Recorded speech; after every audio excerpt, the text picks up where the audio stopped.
All Faces of Sober Speaks podcast, episode 56. Today's guest is Kristal. But before I introduce her, like I said, I am definitely thankful to finally be back recording podcast. It's been about 2 months since my last recording. For those obviously that don't know, I have relocated from the Georgia, Florida area, now back in Minnesota, pretty much where 12 Faces of Sober, the concept, the name, the brand, all was birthed. So now, like I said, it's good to get back. It's good to get my mind in a safe and happy place around those who support me. I highly recommend that when you're going through changes to surround yourself with those kind of people because it'll prevent you from relapsing or going out there doing stuff that you may have once did in the past. And like I said, as far as some updates of what's going on in my life, as I just mentioned, I am back in Minnesota. I am working on the children's book that is I'm not going to say near completion, but it's pretty close. It's at the editor / publisher. They're actually out of St. Cloud, where I got my master's and my bachelor's degree from. They have all the material. It's just a matter of me getting up there. Like I said, I'm still adjusting here down in the Twin Cities, as well as the Army book. I plan on having that come out probably around Veterans Day. I believe Veterans Day is October, November timeframe. It's just a matter of sitting down and completing it, but it will be finished. And like I said, so look out for both of those.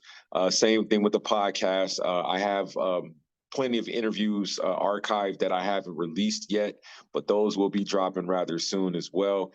And just be on the lookout for all things 12 Faces of Sober, because I'm trying to take it to a whole different level, expand the market, expand the followers. And like I said, hopefully you will become a follower as well, or if not, a guest on the show.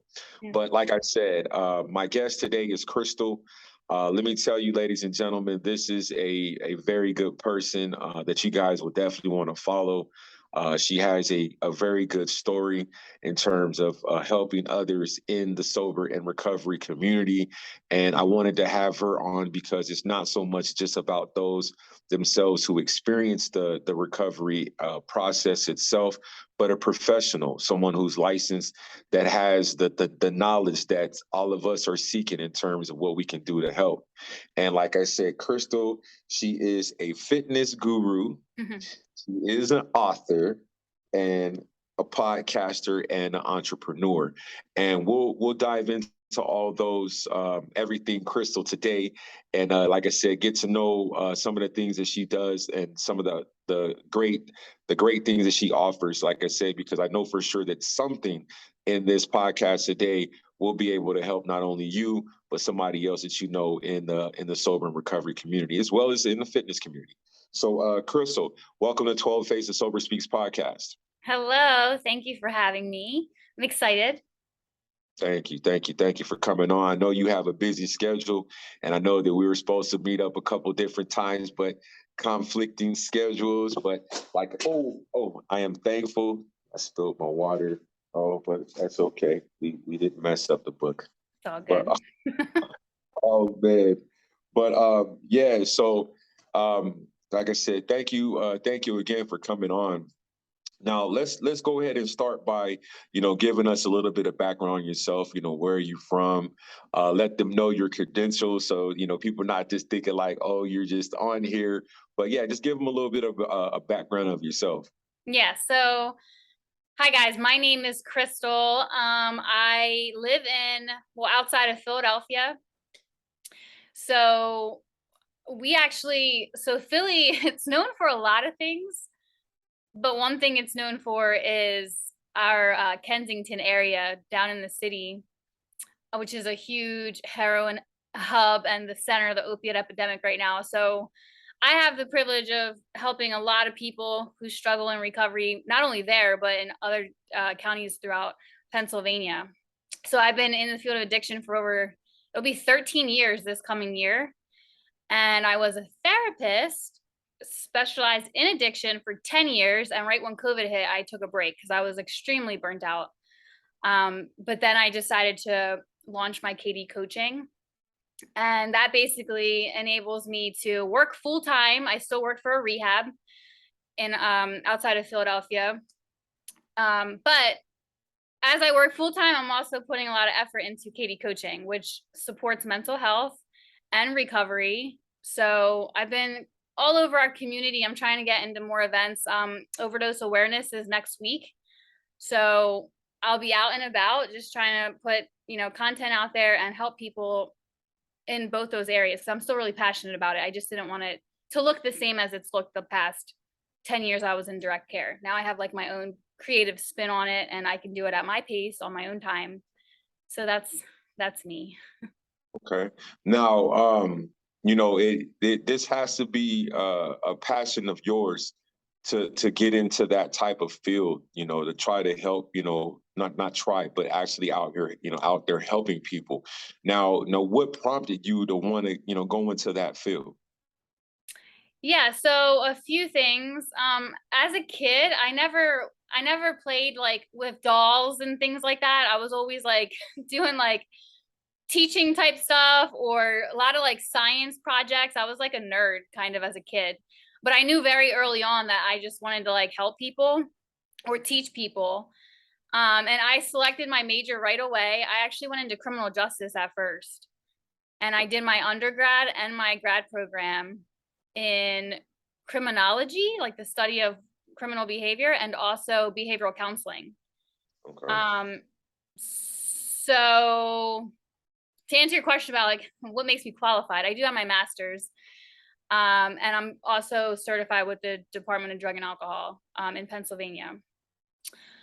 So fast forward, I actually wanted to do like be some kind of law enforcement, but my dad ended up getting locked up when I was in grad school. And it kind of like turned my world inside out. When I saw like what he was going through in the legal system, and just everything that we went through in that 3 years, we lost like a lot. So it was that moment when I switched kind of my concentration and I started like going more into the counseling thing. At that time, I also got saved. I was just like desperate, really depressed. So I ended up finding a really cool church around here, and it was through that I met a woman who worked in addiction. So she got me an interview, and at first I didn't know crap about it. Like besides a little bit of my family, my mom's side struggling with alcohol, like I didn't have anyone directly, like closely impacting my life. And they could tell. They were like, "Why are you here?" It was like a methadone clinic in Philly. So they turned me away, and then like I went to work for a really huge school here. Actually, it's like a behavioral intervention program for at-risk teens. And as I was working there, I got a call like 2 years later, and the guy from this methadone clinic was like, "Hey, like I want to give you a shot. Our therapist just quit, and let's see what you got." So I got thrown into this clinic, and it was the hardest job of my life, but I loved it. And it was at Mm. that moment when I realized like I have a calling on my life, and it's not just mental health. Like I really have a heart for addicts. I really love working with families.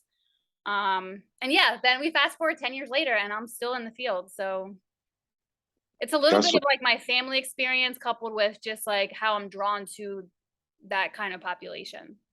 that's what's up. And then it's interesting because I actually had someone on my podcast, but we had technical difficulties. This was maybe about 3 months ago, and he's on IG, and he actually goes out to that Kensington area. Wow.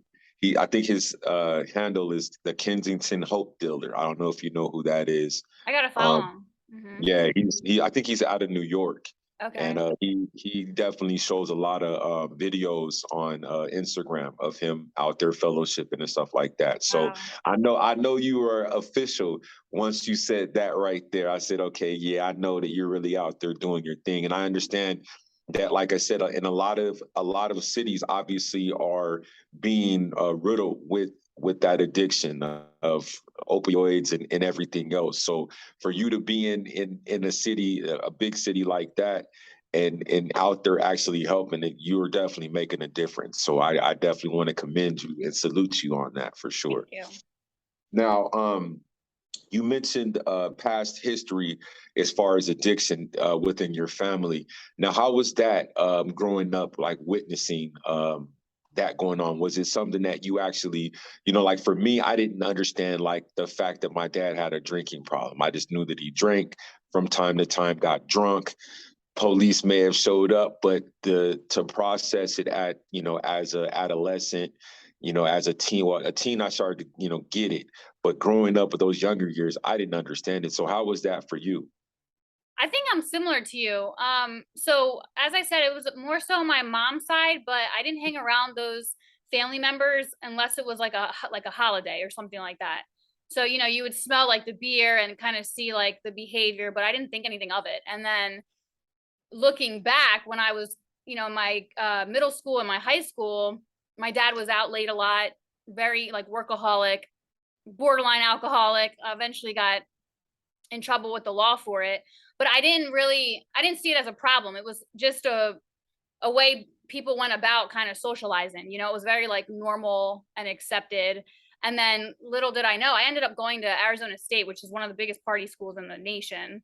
It probably fell behind a little bit, but my parents did a good job at like keeping me away from all of that. That I think when I went to college, I just wanted to like go wild. So drinking for me became it wasn't so much a coping skill at the time. It was just more so for fun. But when I brought it back home, like all that behavior back home with me, when my dad ended up going to prison, and when I had just a lot of things going on, my family divorce happened with my parents, like all these big things that happen when you're in your like prime in your 20s. I was drinking, like, and not realizing that that was an escape for me at the time. And so I truly believe to this day, and I tell people often that if I didn't have this calling on my life, I think my life would have looked a lot different. The drinking, the driving, like I don't know where I would have ended up, but I really feel like it's not by chance that I ended up not only being a counselor, but in this field, because in a way I had to kind of like model the behavior I was trying to like tell people not to do. And I got a grip on it and I tried to like change my lifestyle a little bit. So it was kind of scary because you don't realize, like, just because you're not going to rehab, right? Or like just because people kind of condone it around you, that it's a problem, right? And so that's kind of where I was at, like the whole college party scene, like family members, like, oh, she's a drinker, like it's no big deal. And I'm just so glad that I saw the other side of like what could have happened had I not like chilled out a little bit and then took my career seriously. So And I'm then, not in recovery. People often ask, and I'm very transparent about that, but alcohol is not like my go-to now. I have a lot of other coping skills. You called me a fitness guru. Like I love the gym. And we'll get into more stuff that I do later, but I learned how to cope a lot differently when at one point it was just with alcohol. Okay, and you definitely gave me a flashback slash. I'm just messing with the trigger, but I've lived in Phoenix 3 different decades, 95, '05, and 2015, and I lived not too far from where Arizona State was at, and that was one of the schools that I actually applied to going into. I think it was from high school. I was looking at trying to go to Arizona State because my brother, he still lives in Phoenix to this day. And my mom and my sister, they just came back from Phoenix like a couple weeks ago. Yeah, so I'm definitely familiar with Phoenix a lot. Like I said, my ex-wife, well, I had a quote unquote bogus wedding in Phoenix a few years back. So no, not well, 2011. But yeah, so I'm definitely familiar with Phoenix. But no, I mean I'm definitely glad and thankful that you are sharing in terms of like not coming out saying, okay, I have an addiction problem and stuff like that. And not only that, but you have other ways to cope. If other people rely on the drug or rely on the alcohol, but you're putting that same energy that one person may do in other activities. So I'm not mad at that whatsoever. Now let me why do you think that there are people that are hesitant to seek that mental health, like to go get, to seek counseling, to get the help that can help hopefully prevent them from getting in trouble or prevent them from, using that drug or using alcohol or any other, coping with other addictions? I think there's a lot of reasons, but I could sum it down to maybe two. I think people are fearful for one. And that could be because of the stigma or maybe like their parents or whoever is around them. Like, you don't need that. Or you see a shrink. It's just like everyone has a negative kind of stigma around it, or just having a bad experience. I've, even as a coach now, people that I work with are like, I won't go back to a therapist, or I won't go back to a doctor because I trusted them and X, Y, and Z happened. Mm. So even the coaching for them now takes a little bit of the stigma away. And it's sad as a therapist hearing that, because we failed them. We did something wrong. And I lump myself in with that, because when people come to you with trauma and addiction and things like that, and you're the therapist that gives them a really bad experience, like some people don't recover from that. Um, so I don't know. I just think that it's fear and just bad experiences. But I would say, like, not all therapists are the same, and not everyone's a good fit. So I would tell people just not to give up with that, because there are really passionate people out there that will help you and do it the right way. And see, and the reason why I asked that question is because, my mom, and I'll be honest, my mom has, I'm really close with her. And, she was like, yeah, I've been going to therapy for X amount of years. I'm like, well, wait a minute. How are you going to go to therapy? But you know what I'm saying? I struggled with certain things growing up, and Yeah. and that's the thing that I'm only speaking, as a Black man, is that sometimes, certain households have the luxury, have the funds to be able to utilize utilize the services that you may offer. Some households don't have that Yep. luxury. Some households don't have the insurance that'll cover it, or can't even afford to make the co-payment. Yep. And that to me is obviously it needs to be, some type of change. I'm not saying government wise, I'm not going to go there with that, but there needs to be, the resources need to be available across the board, because a lot of times there's things in life that can be prevented, by just being able to send a child, or even as an adult, to get to seek some type of help. Because you know, some people have seen some really traumatic things growing up, and they end up bottling those things. And then it's like, okay, when they erupt or explode, at that point it might be a little bit too late, when they could have got, seek the help, earlier in life, but just didn't have the resources to do it. Now, Can I say like, something with that? you sure can. You made me think of something else. So like, people healing doesn't have to look the same as like going to therapy. Like, I just want to add that, because like even now with my coaching, I know this, right? So like I provide free lives just so people can hop on. I don't get paid to do that, but I take my own time to just have these hour videos where people can hop on. You're doing your podcast, people can easily hop on. That's free. So I Mhm. would say to people, don't limit yourself to your insurance and what the rest of the world's doing. Like, if you have a church, that's free. They might collect some dollars here and there, but my spiritual healing, I think, saved me completely. So Okay. your churches, mentors, just people that have the lifestyle that you kind of want, Mhm. you can come under them and just have them like be a positive impact. It doesn't have to look like traditional counseling to get help. Right. That makes sense. Yes, and I'm glad you said that, because you're absolutely correct. I was just literally having a conversation, maybe about 15 minutes before we had scheduled the interview today, and that's what he was saying. Is to have those resources that are there, like, to create a space where you don't necessarily have to pay the money. You Yeah. know what I'm saying? And be able to get some type of uplifting, like you said, a church, or someone on social media, or of various podcasts and things like that. Yes, they are there. It's just a matter of, are you willing to, do a little bit of research Yep. to get it, and that is important as well. And like I said, a lot of people may not go that route. But like I said, ladies and gentlemen, there are definitely more than one option to seek the treatment that you need. And I guess, to be honest with you, you're right, because you have to find something that's very comfortable within yourself, that's going to make you continue to want to, be on that path of, trying to, better yourself and things like that. And I salute you for having those free, you said it's weekly. I do them monthly Oh, now, monthly? Okay. bi-weekly or monthly. Okay. Well, that, like I said, ladies and gentlemen, take advantage of the free stuff.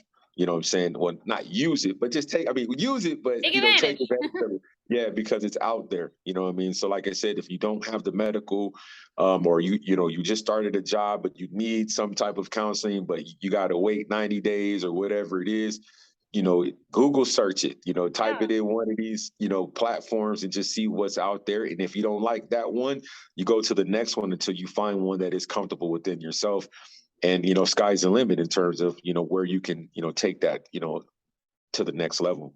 Now, I know you mentioned, the KD coaching, right? Now, is that the only service that you offer before we get into, you giving the details about that one? Well, it is a company, it's an LLC, but within that, Oh, okay. I'm providing the bi-weekly or monthly lives that are free. Okay. I attend our community events and hand out resources for free. I do Okay. I can do couples and families. I've experienced all three, but individual sessions are also on my website. I have a course. Okay. Um, and at one point I was selling that course for almost $2,000 for 6 weeks, which probably like between 70 and 80 an hour for a session is what that amounts to. But I ended up doing an ebook for just $9.99 just so people could afford it. Okay. I mean, think about it. You go buy a beer or a drink at the bar, that's $10. Yeah. Well, how much you'd save if you just put your energy into the right healthy stuff, Right. And like I said, there other, people aren't thinking about that. They want that quick rush right then and there, and not where, something that you got to work a little bit hard for the Yep. long-term effects, instead of just something that you could actually get right then and there. Yeah. It's Now, how gonna long? Go Oh, I ahead. was just gonna say any healing or positive changes you make is gonna come with the sacrifice, and people are not willing to give things up. So the minute you're able to do that, then things can happen. And I Mhm. think that somewhere people just get stuck and feel like it's not gonna change. But you Mhm. have to give something up. Whether that's some money, your time, something. Okay. I just want to say Now, that. how long has is KD Coaching? Is that your individual company, or is that like a company that you work for? No, it's my company. Okay, and how long is that? How long have you had KD Coaching out? I launched it back in November, December of 2021, and I officially got my LLC in February of this year. So it's not even a year old yet. Okay, that's what's up. Now, if you don't mind, now what all the first plug the website, or the plug the website or the link, so that I can make sure that I put it in the description, and so that we can drive some more people to your page, and hopefully be able to invest in the services. Yeah, so it's truemes.com, and the true me came in. That's like my little hashtag, I guess. It's like, even though I have KD coaching, the whole point is to try and get people back to their true self. So I call it kind of like the true me's, like getting back to who you love again. Mhm. So that's kind of how that was birthed. Okay. And then you mentioned some of the coaching. If you don't mind going into a little bit more detail in terms of all of what you offer, Mhm. so that, like I said, people know, because like I said, there's going to be some people who may need help in one category or something that you offer. So, you can provide a little bit of details in terms of what are the services that you offer. Yeah, so I'm credentialed to, let's say, counsel, pretty much. We have like a DSM-5, it's called, but any diagnosis mental health related, including personality disorder, borderline, things like that, depression, anxiety, trauma. And then the addiction piece, I specialize in drug and alcohol. I've also worked with like OCD, compulsive behavior, sex addiction. So that's kind of like the scope. But my coaching is definitely not your traditional like therapy. I didn't want it to look the same as it looked when I was behind, four walls. So I often say, like, come to me if you're ready to put in the work. Because I've done years of working too hard for people, and it definitely played out like it exhausted me. That's why I got burnt out. I wanted to save everybody and do all the work for them, and that's not how this is supposed to be. So if you're somebody who's really at your, as they say, your rock bottom, you're just tired of not getting better, feel like you're not doing anything and want to do something, then I'm the person to do it alongside you, but not do it for you. Okay. Okay. That's that's a website you said, right? That they Yep, can go on. truemes.com is a website. Okay. And then what about you said you mentioned also about a book that you have out. If you don't mind going into detail about that. Yeah, so it's called the True Me online course and / ebook. So I have Okay. the course itself, which is it's 6 weeks, right? 6 different modules, and each one focuses on a different area of healing. Okay. And that's basically what happened. Was back when I was in my like late 20s, I hit like a severe depression, like paralyzing depression, but I was still in my field. And I think a lot of it was like everything I was bringing home with me and not having an outlet on top of my own personal stuff, my family stuff, things like that. So that was the first time I experienced like suicidal thoughts, and it like spooked me the hell out because like I never knew what that felt like. So I took like a 2-year kind of healing journey, as you'd call it, and what I did and what helped me is what I put in that course. And Okay. so it's a forever journey, but ideally like 6 weeks is enough time for me to walk through what helped me and what helped a lot of my clients get to the other side. So it it does 2 things. It targets our negative thinking, like reshapes everything we've ever been taught, everything we've ever known. It challenges the hell out of that. And Mm. then the next thing is our coping, because our thoughts play into our behavior.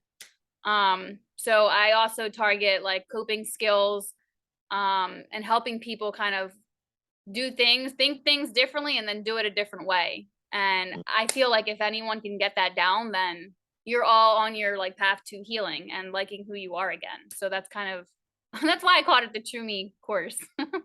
And I like that because what people need to see is that okay, it was like a trial and errors. Like you knew that you had to make changes within yourself. hmm So not only do you have the credentials behind it, but you put your own personal experiences and made it relatable compared to someone just, okay, here goes a college textbook, Yep. read it. You know what I'm saying? It's your own personal experiences. And I like that. I'm gonna have to give me a copy of that for sure. It's You know only what I'm nine saying? ninety nine for you, free. Okay. I appreciate it for real, for real. Now, but now you had the book. You're I'm sorry. You said was it a was it you said a 6 week?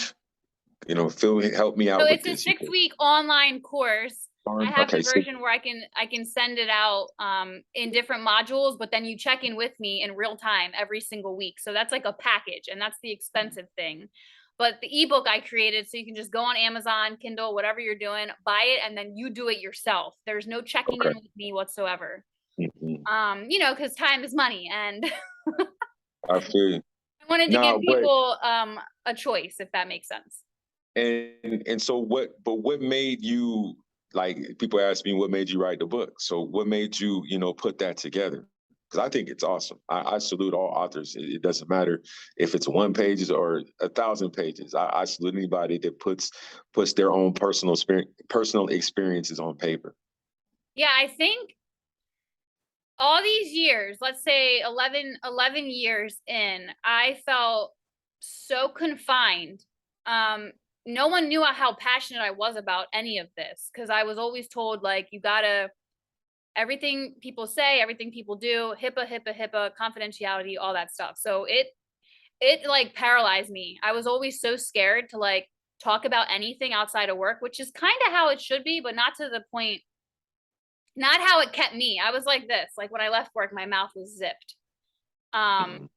and I'm like, this is stuff like game changing stuff. Like if people only knew, like there's a million tools, but only 6 of them I think works. Like if they only knew what set me free and what helped a lot of the people that came to me and kept coming back to me, like I want to share that. Um, and now that I didn't work in the same, like I was outside of corporate in a sense, like I could do it. Mhm. So I think that that's kind of like the answer to your question. I had the freedom to do it and I wanted to share it. Okay. And then now you mentioned about the True Me's podcast. Where did that come from?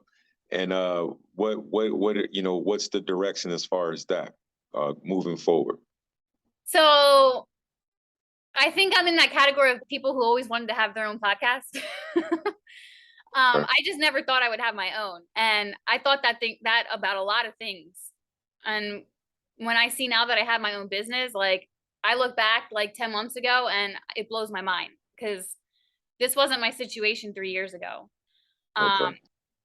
and that's a whole nother story. But I went from being in almost $117,000 in debt with a business that I went into with somebody that I trusted, to never thinking I would have my own company ever again because of that. Mm. So now that that company's bankrupt and closed, it took me all these years to trust myself again. Okay.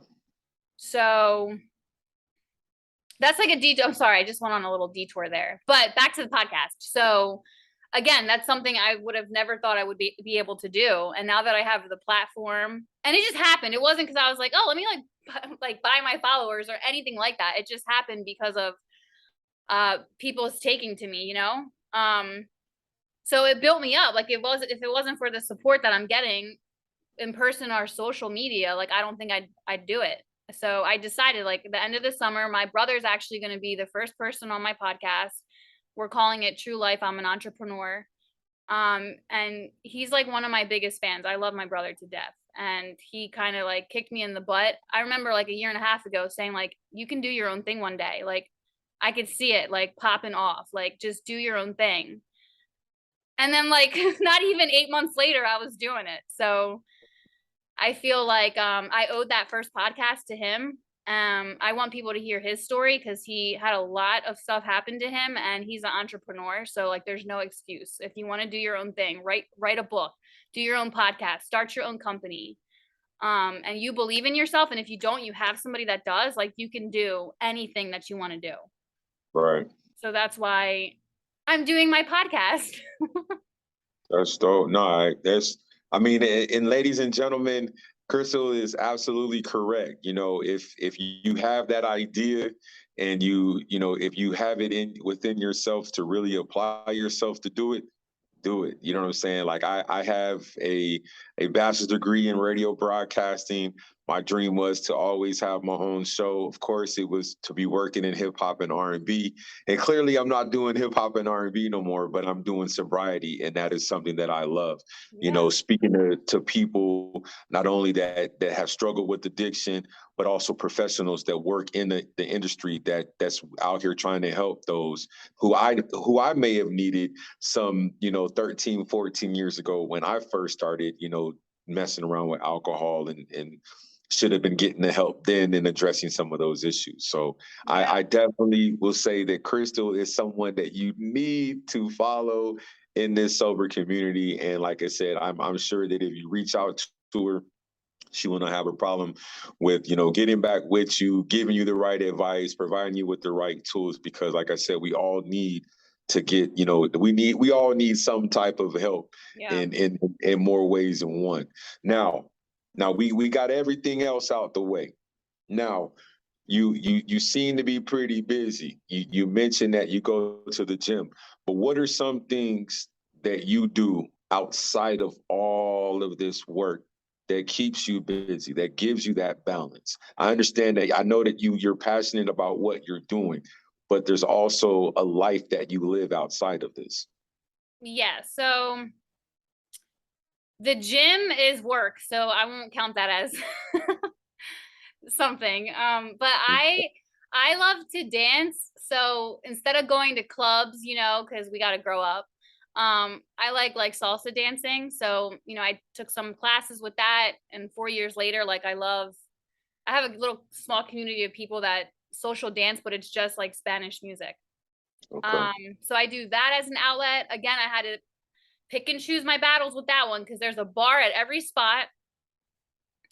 You're talking going out on a Wednesday night when you're supposed to be at work early Thursday, like late nights, the drinking, single people, like it can turn very negative very quickly. So, I'll go here and there, but like I really try and be mindful that it's like once you start going, it's like a different person starts to unravel, and I don't want to go back to that. So I think God has put the right people in my life to like call me out on that and like, hey, like you need to chill out, like you got money to be made, or like you have to start focusing. So that's one thing. I go My relationship with God's very strong, I'd say right now. So I don't go to church every week. Like people are like, you got to go to church every week. I don't do that, so God hates me. And it's like, as long as your relationship with your higher power is like okay with you, then that's all that matters. Like, and someone taught me that very early on. So if I don't go, fine. It's actually, I went like 2 weeks ago for the first time in like months, but it didn't have an effect on me because my relationship is still very strong. So I try and like tie that in when I can. And then my family, like my mom lives in Arizona, so it's funny you said that. Okay. But I still make time to like hang out with my niece and nephews if I can. FaceTime with my mom. Um, like don't forget your friends and family because it's easy to do that when you're busy. Mm, So those are just some things.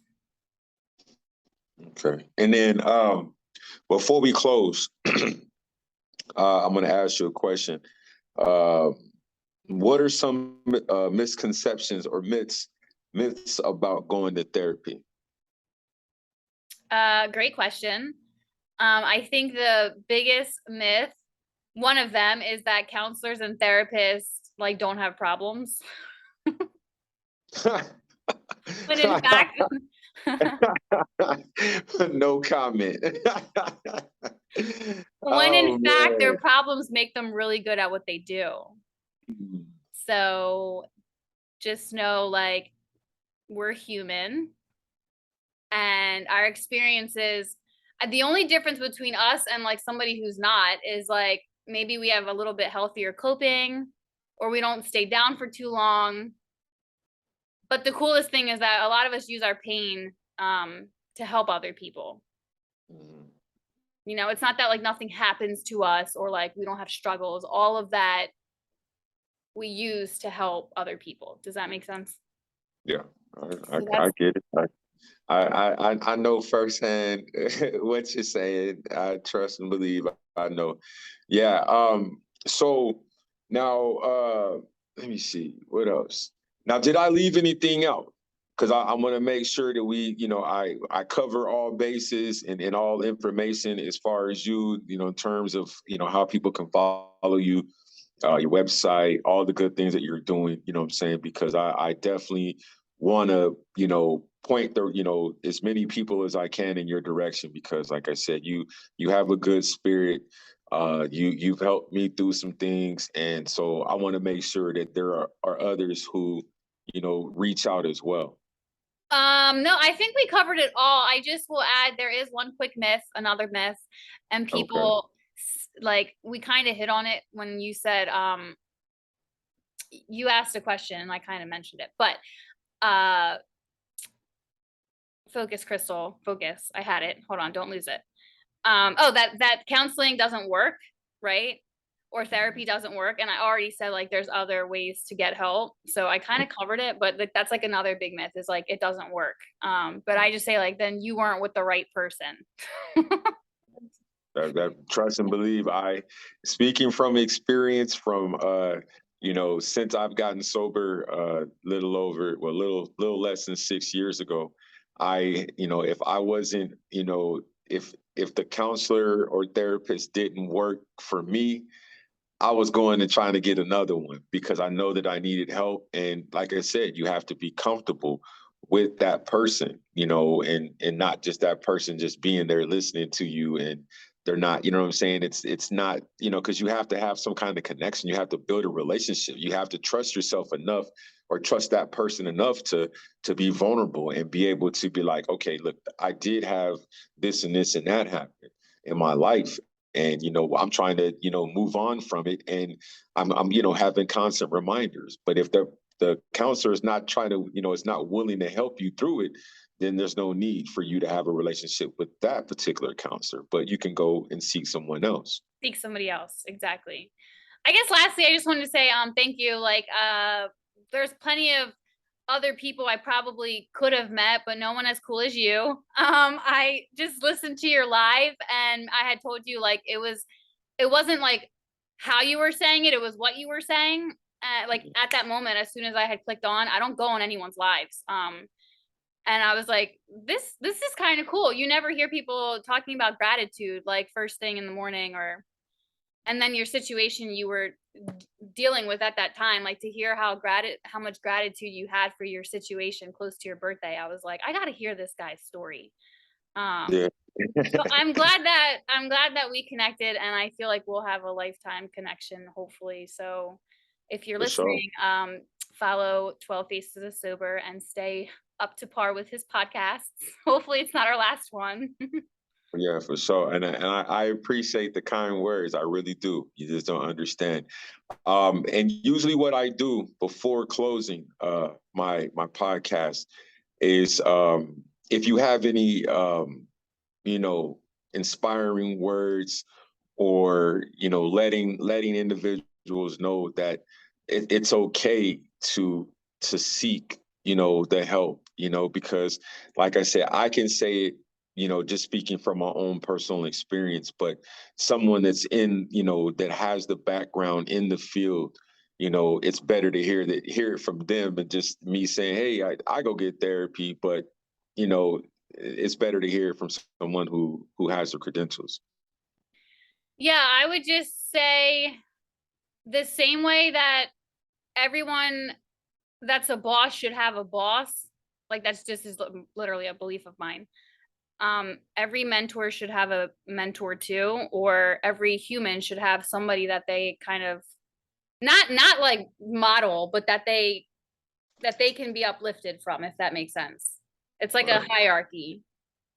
And so even though I'm a mentor, like I have a mentor that keeps me in check, and it helps me when I'm not at my best. So that's what I would say. Like, you're not too weak or a bad person if you have somebody above you that kind of holds you accountable, keeps your head right. It makes you actually a stronger, more credible person, because then Mm, people want to model you. right. Um, so that's what I would say. Like, don't seek it out either. You don't have to. Like, if the timing's not right, it's not right. But eventually, like, be open to having somebody else that you can have above you to keep you in check. Okay. I dig that.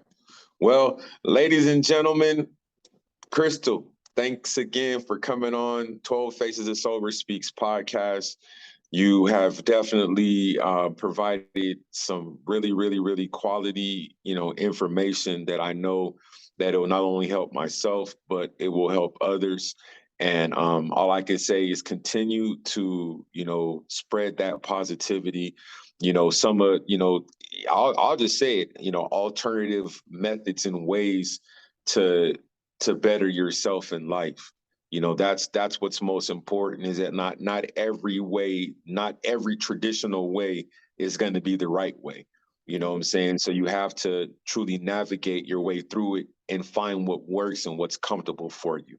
And I am truly blessed and thankful that we have met. We started a good bond, and it's going to continue to grow. Trust and believe. And I look for future collaborations. Oh, wait a minute. Hold on. We forgot something. What do you have going on September 1st? Oh, yeah. Right. September 1st, I have a private men's only event. And so that is actually in honor of World Suicide Prevention. day, which is I think September 10th. But I don't know. Our men need to be uplifted, and the suicide rate, it's going to get worse. It's continuing to skyrocket. I think they say there's like 136 suicides an hour or something. Wait, don't quote me on that. Hold on a second. Now you're going to make me look because I don't want to say the wrong information. Hold on. Hold on. All right. It's all good. It might be a day. It might be a day. Yep, 130 suicides a day, not an hour, excuse me. But 130 a day, that's insane. Like, it should be zero. Yeah, and it's only 24 hours in a day, so that's alarming numbers right there. Yeah, and men are 3.5 times more likely to kill themselves than females. So that's like 7 out of 10, they say, are male suicide. So I'm doing that group to uplift our men, talk about just the pressures that men face, give them a platform to not only speak on, but to bond with other men and gain support. I'll have a guest speaker on there who's my mentor. So I'm excited, and it's only going to be like as long as it needs to be. Let's just say that an hour, 2 hours. So that's September 1st at 7:30 Eastern time on Zoom. So I'm taking emails right now. If you know of anybody, that would be helpful. But if not, then it wasn't meant to be for this month. Right on. Well, once again, ladies and gentlemen, this concludes another wonderful episode of 12 Faces of Sober Speaks podcast. This is episode 56. Kristal, I do appreciate everything, all the vital information that you shared, and the resources that you provided. The statistics that you provided too is good as well. And like I said, I wish you nothing but success moving forward. I know you don't need to hear all that because you're on your way, but no, I need all the prayers.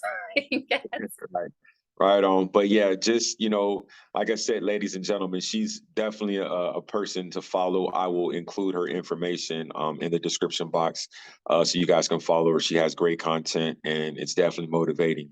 And like I said, Kristal, I appreciate you from the utmost, from the bottom of my heart. I really appreciate it. And like I said, this concludes another wonderful episode of 12 Faces of Sober Speaks podcast.